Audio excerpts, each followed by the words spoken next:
setor público. Na programação do evento, que é de graça e aberto ao público em geral, haverá palestras, oficinas, painéis, visitas guiadas e experiências, tudo isso nesse universo da tecnologia, da IA e da inovação. As inscrições podem ser feitas desde já pelo site do Tribunal de Contas do DF, que é tc.df.gov.br. 7h45, Empreende Brasília. Jornal Nova Brasil Brasília. Empreende Brasília. Um oferecimento Heavy, gestão de pessoas, por mais carreiras e negócios bem-sucedidos. Nesta quinta-feira, a gente está aqui nos nossos estúdios com a Maurikelly Teles, da Heavy Gestão de Pessoas, que vez ou outra vem aqui conversar com a gente também, sempre conversas enriquecedoras. E hoje, a Kelly fala sobre gestão de conflitos. Bom dia, Kelly, bem-vinda. Bom dia, Ariane, Diego. Bom dia. Bom dia, ouvintes. É um prazer estar aqui com vocês. O prazer é todo nosso. Quando a gente ouve falar em conflito, a gente já assimila com confusão, gritaria, bate-boca. Conflito é sinônimo de briga, afinal, ou não? Não necessariamente. Os conflitos, inclusive, são necessários para todas as organizações que querem crescer e se desenvolver. Os conflitos, na verdade, são situações onde os interesses, as necessidades, os valores, eles são incompatíveis. E as pessoas entram no movimento de tentar defender o seu ponto de vista.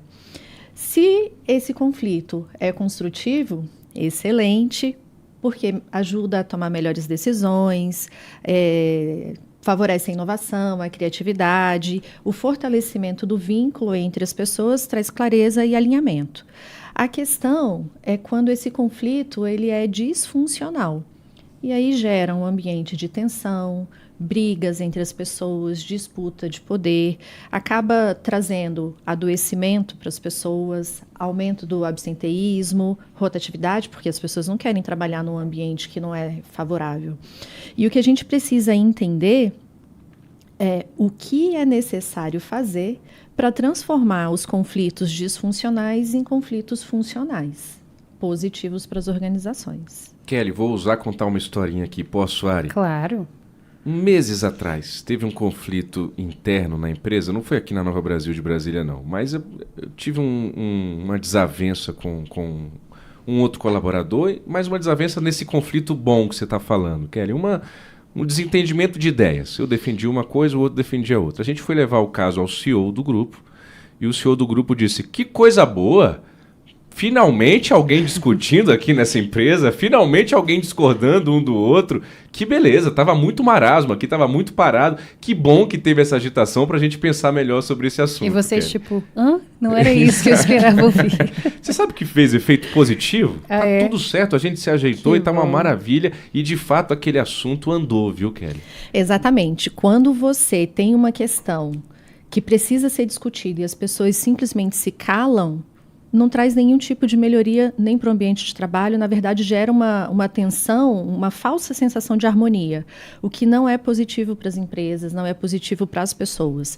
Então, quando a gente consegue manter esse conflito no nível positivo, com conversas respeitosas, em que um ouve a visão do outro, as pessoas crescem e as empresas crescem muito mais. Então, a gente precisa estimular os conflitos, mas os conflitos positivos. O que provoca conflito, geralmente? Tem um top 3 aí, uma listinha do que mais provoca conflito? Tem uma lista... Enorme. Mas, principalmente, o que a gente identifica são falhas na comunicação. Então, eu falo uma coisa, você entende outra, ou eu falo de uma forma que não é tão legal, e isso gera, sim, conflitos. Distribuição desigual de recursos, de responsabilidades. Muitas vezes, gestores que têm favoritos e acaba não sendo justo também nessa atuação. Mudanças organizacionais que acontecem, não tem uma comunicação efetiva, as pessoas ficam perdidas, cada um disputando a sua parte, né? Tentando fazer da melhor forma, mas sem a visão do todo.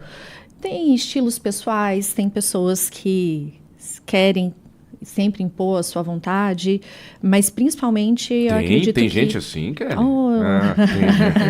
O ouvinte sabe que tem também, né? Sempre tem aquela pessoa que não escuta o outro, quer impor a sua vontade e quer que todo mundo aceite.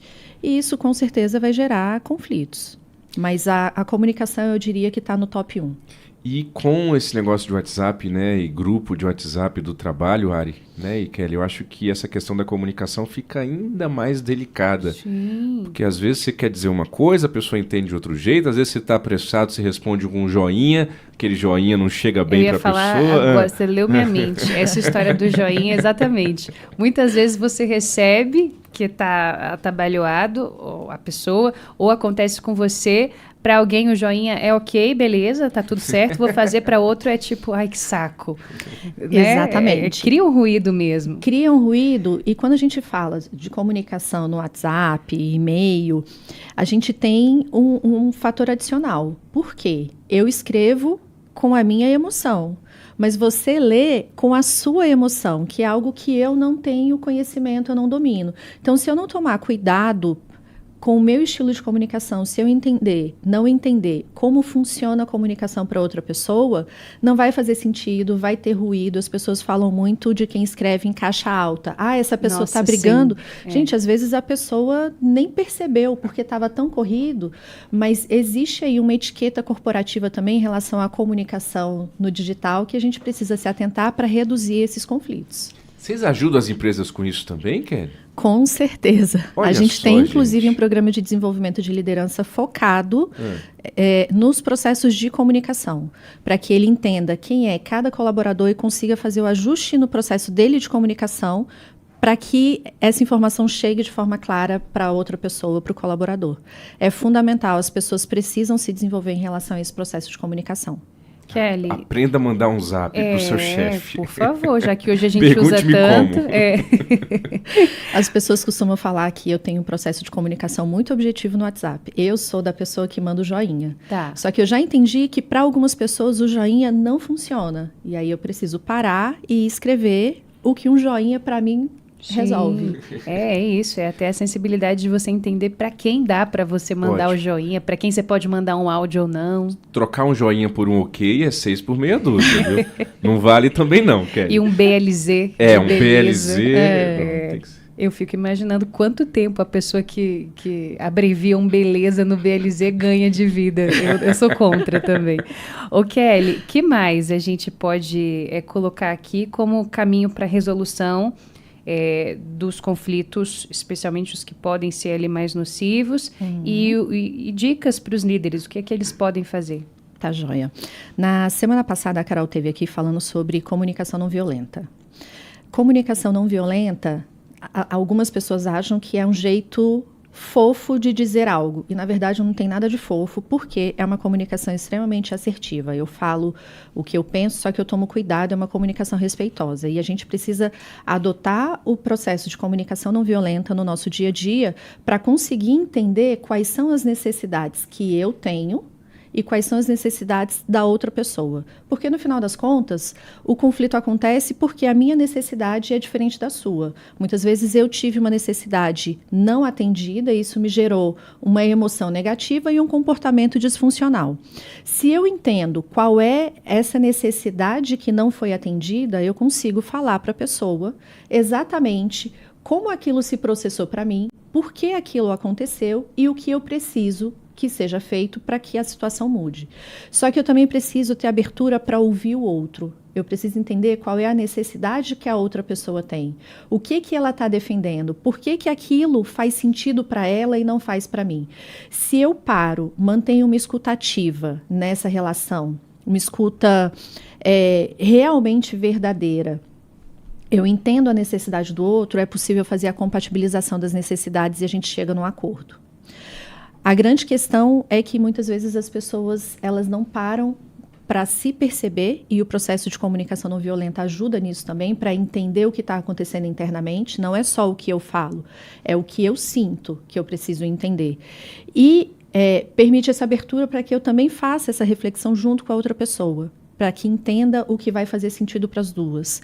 E é importante entender que o conflito ele não começa já lá no último nível da escala. Ele começa pequenininho e a gente precisa entender esses sinais, precisa reconhecer para intervir logo no início. O gestor tem um papel fundamental, porque ele precisa entender o que está acontecendo, chamar as pessoas para conversar, E a minha sugestão é, converse primeiro com um e depois com outro, individualmente, para entender as necessidades de cada um. Já não faz uma cariação logo de cara, não, né? Não, porque você vai escalar o conflito. Depois que você entender as duas partes, aí sim você coloca os dois juntos para conversar, e é uma conversa mediada em que esse gestor não pode tomar partido. Se ele toma partido, ele escala o conflito. Ele vai com uma postura isenta, fazendo a mediação e permitindo que cada um possa falar o que está acontecendo, qual é a sua percepção e garantindo que um escute de fato o outro. Então, essa mediação, ela é fundamental, principalmente quando o processo já está escalado. Esses dias eu vi na internet esses vídeos bonitinhos, engraçados que aparecem na nossa timeline, e aí o algoritmo vai entendendo que você gosta, né, Ari? Vai entregando mais. Mas tinha lá uma mãe que botou 2 irmãos, um menino e uma menina, que tinham brigado para fazer as pazes.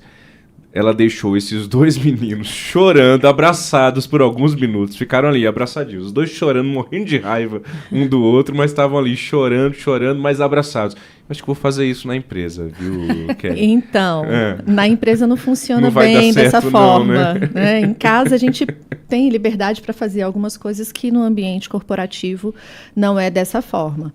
E criança é mais fácil, principalmente irmão, porque sabe que aquela relação ali não vai ser desfeita.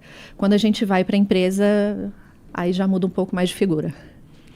É isso aí, 7h57, mas a vida pessoal pode ajudar muito um gestor, né? Cada quinta-feira que eu escuto vocês aqui, Kelly, eu vou chegando à conclusão que um bom gestor é uma boa pessoa, porque ele pode usar a vida pessoal dele para treinar tudo isso que ele coloca em prática na empresa, né? Com certeza. E tudo que a gente traz aqui se aplica não só para o ambiente corporativo, mas para a vida. Comunicação não violenta é para a vida. Gestão de conflitos é para a vida, porque a gente tem conflitos não só na empresa, mas na vida. A partir do momento que a gente está no mundo, a gente vai lidar com os conflitos. Atenção, marido e mulher que manda joinha no WhatsApp, então. É para você também, né? Pare com isso, pelo amor de Deus. Conversamos, então, com a Maurikelly Telles, da Hev Gestão de Pessoas, neste Empreende Brasília de hoje. Kelly, obrigada pela conversa. Volte sempre aqui a Nova Brasil. Muito obrigada. É só me chamar que eu venho. Valeu, Kelly. 7h57. Jornal Nova Brasil Brasília. Empreende Brasília. Um oferecimento Hev, Gestão de Pessoas, por mais carreiras e negócios bem-sucedidos. Jornal Nova Brasil. E o tempo? Pode chover, viu? Então, nesta quinta-feira aqui em Brasília, especialmente à tarde e à noite, a temperatura máxima, apesar da chuva, pode chegar aos 34 graus. E a mínima também está elevada, na casa dos 22. A umidade do ar varia entre 20% e 70%. Para